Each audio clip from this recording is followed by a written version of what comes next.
Sounds great. Okay, it's time for my next special guest now. Waiting in the wings. We're in for a treat now. I'm joined by Jessie Che. Welcome to my show. Hello, good morning. And now you are a musician and a singer in your own right. We're going to get onto that. But how are we today? How's life treating you? And where are you in the world right now? Of course, yes, I'm really great today.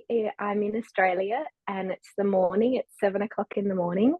So I'm great. My day has only just begun. I've woken up and seen my beautiful animals, and it's a great way to start the day. I'm really blessed I get to live on a farm, so I get to see lots of animals every day.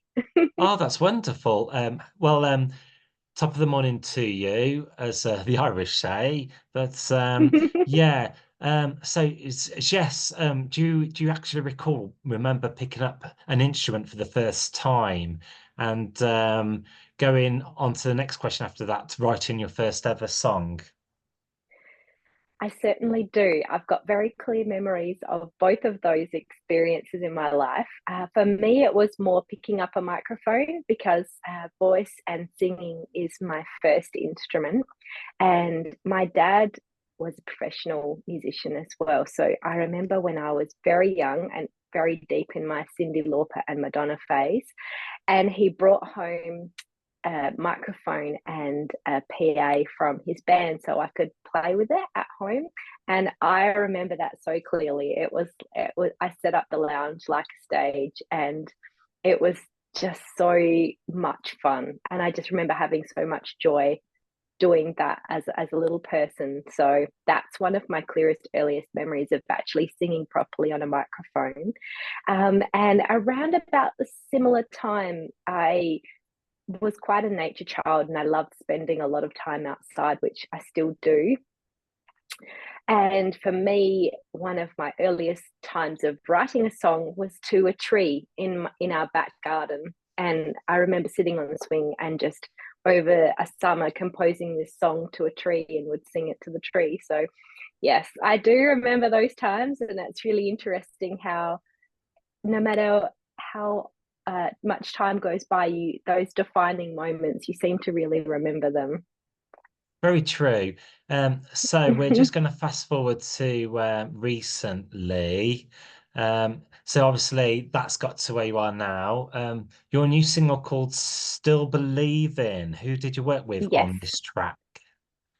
Yes, so I am really lucky to have a lot of wonderful musicians I've worked with over many different years, and this song is written with my longtime co-writing friend. He is such an amazing musician, and he comes together with these really wonderful concepts and ideas for songs. And my strength in songwriting is lyrics, so the way that we work together is really cool. It's not like a normal co-writing situation where you sit down with a piano and nut it out. He has the concept and he'll send me the music, which has kind of got space for the lyrics. And then I will retrofit lyrics back to the concept of the song that he'll send me. So, like with this one, when he said, think of the saddest song you could ever write. And I'm thinking, oh, I'm up for that. So basically, then I start the movie video that goes in my head. And that's how I then work through and write the lyrics to as it would fit melodically in the song. But also, when you are writing lyrics and you are a singer, you need to make sure that the notes are with different words and how you pronounce different words. They're different to sing. So you need to make sure that the notes that are higher, that hold on longer, and those sorts of things are really nice sounds. So whether they're good vowel sounds or consonant sounds, so that when you're singing, it sounds like you are talking normally. Whereas some people, when they write lyrics, it's like they'll split a word up or things like that, and it doesn't sound natural. So there's a lot to consider, but that's the way that we co-write, and it works really well, and it's great fun. It's like Yeah, doing a musical crossword. that's really intriguing, Jess. Yeah. Because what it is, fascinating to know what goes into the formula of writing a song, especially when you mentioned pronunciation of singing a song, because you listen to some songs on the radio, just some songs on the radio, you can't decipher what the lyrics are the singer's saying. But when you singing clearly, even intonation. I made a note of that Yes, word. yes. That's that's a gift in itself to have, to sing a song where people can actually, hear it word for word. What I find really interesting now with how technology is coming forward, and when you're doing like putting together music videos for content for social media and so forth, it's really interesting now when you put a video in, and it's like a little trick I almost do for myself. It's like, if the computer can work out exactly what I'm saying in the lyrics, I feel like I've done well as a singer. So, Mm. I know. so again, it's that pronunciation. Sure. And like in say even in this interview, the computer can recognize the words you're saying, but there's always one word which they forget to get right on modern technology. Yes, yeah, it's really interesting. Mm. Better get back to your record now. That's what about Yes, interviews. We do go off on a tangent now and again, but still believe that's in. all right. Yes, still believe in. Yes. This is a track we're covering. What did you want your audience to capture from this song? Well, it's quite an intense song. Here comes my cat. I'm sorry, he's probably going to make a starring appearance as they usually do in Zoom calls. So basically, it is a sad song, but in the genre that I like to sing in, which is like acoustic country, like Americana folk, there is a lot of sad songs in this genre, but it's really interesting. People like to often seek out a sad song or feel like they're on an emotional journey with the singer. So with this particular song, it's about when someone leaves your life. Here he comes.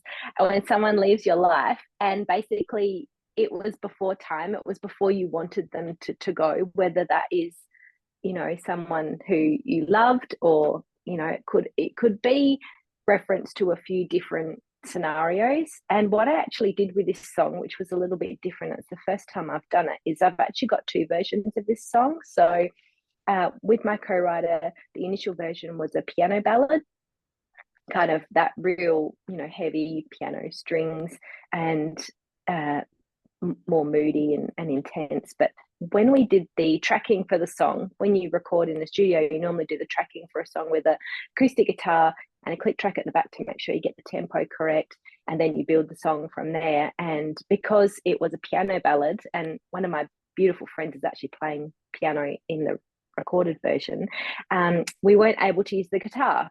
And I was so I loved the way that Anthony played the guitar in this song, so I didn't want to lose this version of it, which is why we have the acoustic version with the guitar and the harmonica. So it's interesting how the emotion of the song, it comes through similar in both versions, but there is a little bit of a point of difference with the acoustic one, where it's just, you feel like you're sitting there with the vocalist, and it's a very close, raw experience. I hope people feel that Yeah. I'm there with them. Yeah, two variations. Very good. Mm. And have you released a music video to Still Believe In? And where was this shot on location?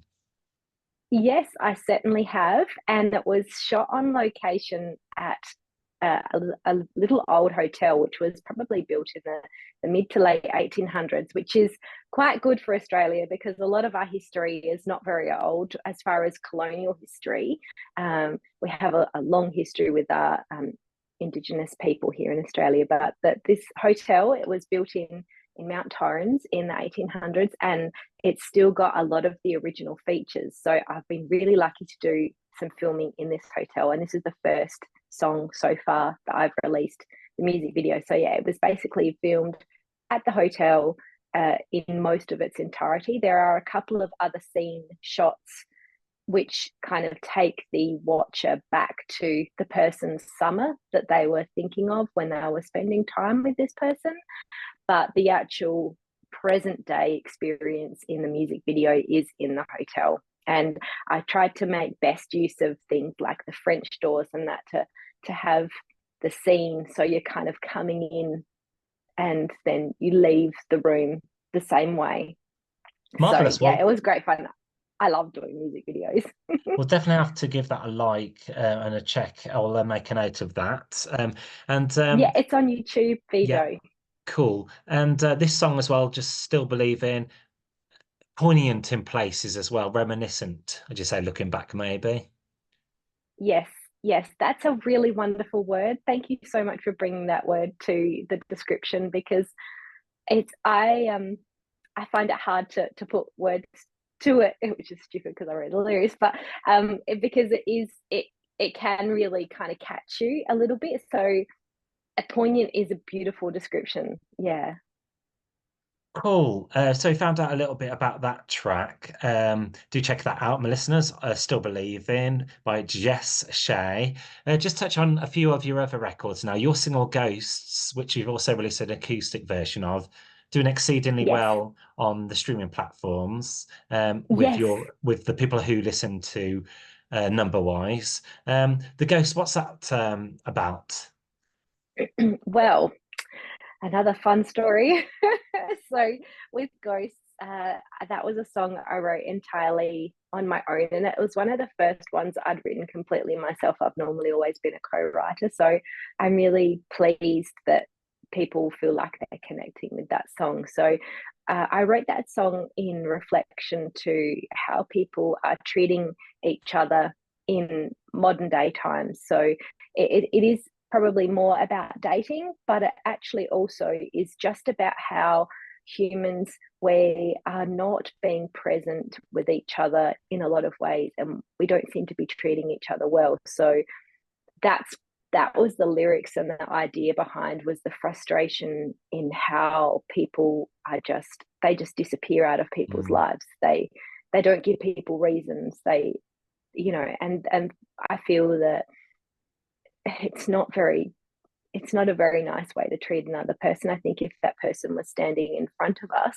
we may not behave that way. Whereas if they're behind a screen, it gives people more reason to not treat them with Mm. respect and like another human being. So that was the frustration behind the initial seed for that song. And then the arrangement that came from that. And so Guy, who is one of my longtime musical directors, he did the beautiful arrangement, which gave all of the other senses of ghostliness. And then, of course, that one has a music video as well. And that was shot in a little abandoned graveyard not too far from my farm here. Mm. And I really love that space. And it really worked with the ethereal feel of the song. So, yeah. Great backstory that is. Very heartwarming. Now, Yeah, I now, like to write songs that have a message. of course. Now the city lights. I know in Australia you have your outback, countryside, Yes. rural, ruralness. Yeah. Um, how did that come about? Like city lights. Where is that connected with like your cities down there in Australia? It certainly is. So, where I live up in the Adelaide Hills, you come down the freeway to go down to the city at night time. And one thing about the atmosphere here in Adelaide as well, and apparently it only happens a couple of places in the world, atmosphere, it makes the lights twinkle and glisten. So, when you see the city lights, that they look like stars and they're glistening. So, I'm quite a visual thinker. So when Mark sent me the concept for this song, and the feeling of a warm night when you're going out into the city, you're dressed in your best party dress, you've had the person that loves you come and pick you up from the farm, and that was again, I get the music video already going in my head before I write the lyrics. So that was the idea, is coming down from the hills and seeing the city from the view as you're driving into it, and seeing those twinkling lights. And it's such a beautiful, we have a lot of different lookouts actually in the hills around Adelaide, because they're just so beautiful to look at with the Mm. twinkling, and you can see which roads are which because of the lights. And it's really lovely. It's like the heartbeat, the arterial, the arterial roads are, when they're lit up with lights, it's like veins of the city. It's just beautiful. Mm. So that was where that concept came from, and just having the joy and the fun of going out and having a great night. Great. Yes. Sounds on my street, that does actually. Yeah, yeah, exactly. We Real. all And have what those great nights. yeah, we do. What do you enjoy most of being an independent artist if you are an independent? Yes, well, I am, and I had a bit of a break from music because I have a lot of other things that fill my life. Like I have a career, and I also have my farm. So when I decided to get back into music a couple of years ago, because it was something I was really missing, I thought I'm gonna just dive straight in and do the recordings myself, work with the people that I've got, but actually drive things myself. So I think that that is one of the best things about being independent is you get to have a bit of a sense of autonomousness, but then you also get to work with people. It's your choice. So I like that concept of having the choice. I also like being able to record and own my recordings so that I don't have to. So like if I want to choose to make a video and upload it somewhere, then again it's my choice. It is a lot more work being an independent musician, but I think that the old fashioned days of people having a recording contract and having staff and having people do those things for them, I really think with how things are now in the music industry, those days are mostly past.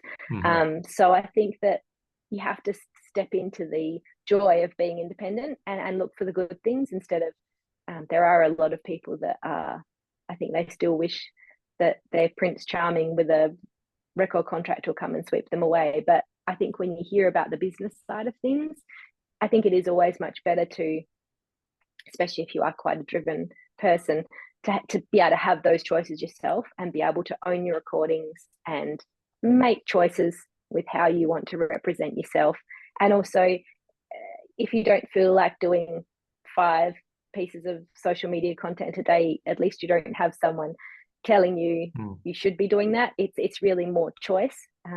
So I think that that is the best thing about being independent. And also, Yeah. if you want to work with someone or you want to write a particular song or go off on a tangent, it's your choice. Very good answer there. I think you hit the nail on the head. Um, Working with people as well. Who's your dream collaborative? Oh, there's lots. I really love and respect so many musicians, and was I was brought up on lots of different types of music, thankfully, from my dad's experience in the music industry. So, long I would love to write songs, or I'd love to like sing with any of the people that are on my Mount Rushmore of music. So that would be Mary Chapin Carpenter, James Taylor. They're my top two. I love them so much from songwriting and also from a singing perspective, because you listen to them sing and it's like they're speaking to your heart. But I also, I love the Beatles. I'd love to speak to Paul McCartney. Anyone who are amazing singer songwriters. In Australia, we have a really amazing singer songwriter, and I'm pretty sure that people would have heard of him in the UK, Paul Kelly. He's like our Bob Dylan, basically. He's just amazing, and I'd love to write a song with him one day as well. But basically, every other musician has something to offer and something to teach you. So, but they're some of my absolute favorites. So yeah. Real great list there. Where's best for people to follow you, like on social media and newsletters, emailing lists, and streaming platforms as well? Yes, so I have a website, and then that has links to everywhere. So I have tried to have a presence on most different forms of social media. I'm still learning some of them because everything just keeps changing. So you've got to keep diving in. So I do have a Jessie Che music page on Facebook.